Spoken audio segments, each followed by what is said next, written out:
একটি নাম আছে যার উচ্চারণে হৃদয় নরম হয়ে আসে। তিনি রাজা ছিলেন না, তবু কুঠির হৃদয়ের সম্রাট। তিনি কোনো প্রাসাদে জন্মাননি, তবু ইতিহাসের সবচেয়ে উঁচু আসনে বসে আছেন। মুহাম্মদ সাল্লাল্লাহু আলাইহি ওয়াসাল্লাম।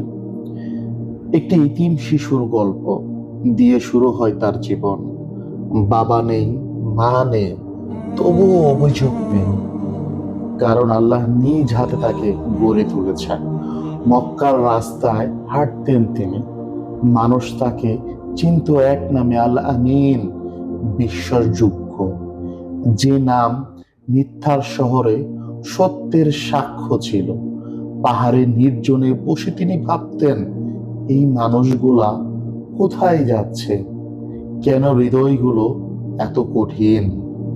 তারপর এক রাত,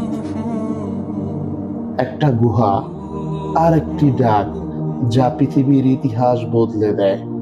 তিনি কাঁপছিলেন, ভয় পাচ্ছিলেন, কিন্তু পিছু হাঁটেননি, কারণ তিনি পালাতে আসেননি, তিনি মানুষকে বাঁচাতে এসেছিলেন। তাকে পাথর মারা হয়েছে, তাকে অপমান করা হয়েছে, তার প্রিয়জনদেরকে হত্যা করা হয়েছে, তবুও তিনি বদলা নেননি, বরং বলেছিলেন, হে আল্লাহ, এদের ক্ষমা করে দিন। এরা জানে না এ কেমন মানুষ, যার হাতে ক্ষমতা এসে থেমে যায় আর হৃদয়ে ক্ষমা উপচে পড়ে।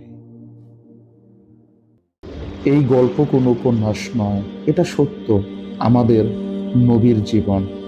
সিরা পড়া মানে শুধু ইতিহাস জানা নয়, সিরা পড়া মানে শেখা কিভাবে রাগের সময় নীরব থাকতে হয়, কিভাবে কষ্টের মাঝেও ধৈর্য ধরতে হয়, কিভাবে ভালোবাসা দিয়ে মানুষের মন জয় করতে হয়। আমরা অনেক কিছুই জানি, কিন্তু যাকে ভালোবাসার দাবি করি তার জীবন কতটা জানি?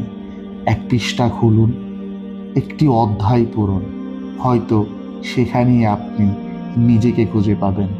কারণ এই সিরা শুধু গল্প নয়, এই সিরা আমাদের বাঁচার পথ। সত্যিকার অর্থে আমার যদি ক্ষমতা থাকতো, আমি বাংলাদেশের বা প্রত্যেকটা মুসলিমকে সিরা পড়তে বাধ্য করতাম।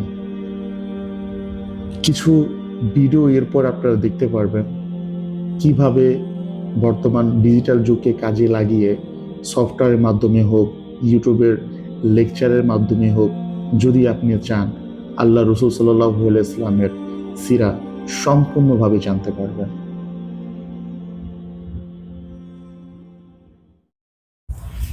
বর্তমানে তো আমাদের সবার হাতে স্মার্টফোন রয়েছে এবং সেখানে রয়েছে প্লে স্টোর। তো প্লে স্টোরে গিয়ে আপনারা যেটা করতে পারেন সেটা হচ্ছে সিরা নামে সার্চ দিতে পারেন। যাদের আসলে বই সংকলন করার ওরকম ওয়ে নাই বা বই পড়ার ওরকম মানে অভ্যাস নাই, তারা সিরা নামে সার্চ করার সাথে সাথে দেখতে পারবেন একটি সফটওয়্যার চলে আসবে। সেখানে এভাবে সিরা নামে সার্চ দিতে হবে এবং সফটওয়্যার যখন চলে আসবে তখন এই সফটওয়্যারটাকে আপনারা ওপেন করবেন। ওপেন করার সাথে সাথে দেখতে পারবেন এখানে নবুয়তের পূর্বে একটা স্টেট বানানো আছে এবং নবুয়তের মক্কা জীবনী নিয়ে এবং মাদানী জীবনী নিয়ে। তো এখানে অনেক সুন্দরভাবে লেখা রয়েছে এবং এই প্রত্যেকটা লেখা হচ্ছে আল রাহিকুল মাকতুব বই থেকে নেওয়া। তো এটা পড়া এবং আল রাহিকুল মাকতুব বইটা পড়া একই বিষয়, এবং এটা হচ্ছে একটা প্রসিদ্ধ বই যেটা আল্লাহ রাসূল সাল্লাল্লাহু আলাইহি ওয়াসাল্লামের সিরার উপরে লেখা, তার জীবনের উপরে লেখা। আপনি যদি এই বইটা পড়েন তাহলে আপনি অবশ্যই আল্লাহ রসুল সাল্লাল্লাহু আলাইহি ওয়াসাল্লামের সিরার এক গভীরভাবে অধ্যয়ন করতে পারবেন। আল্লাহ রসুল সাল্লাল্লাহু আলাইহি ওয়াসাল্লামকে আপনি কাছ থেকে জানতে পারবেন। তার সমস্ত জীবন কথা এই বইটিতে লুকিয়ে আছে। আলহামদুলিল্লাহ, এটি হচ্ছে রেন্ডোস মিডিয়া, তাদের ইউটিউব চ্যানেল, এবং দেখতে পাচ্ছেন ইউআরএল-এ কিভাবে সার্চ দিলে আপনারা পেয়ে যাবেন।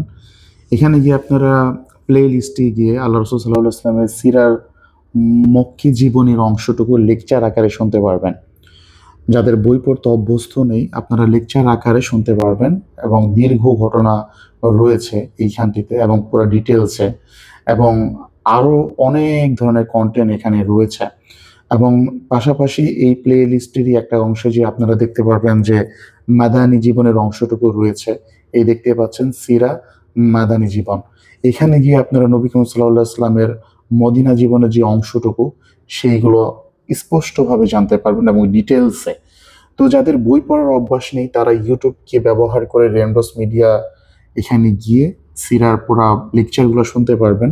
এবং আমি আশা করি যদি আপনারা এটা শুনেন আল্লাহ রসুল সাল্লাহ ইসলামের জীবনের অনেক অজানা তথ্য আপনারা জানতে পারবেন, যেটা একজন মুসলিম হিসেবে আমাদের সবার জানা উচিত।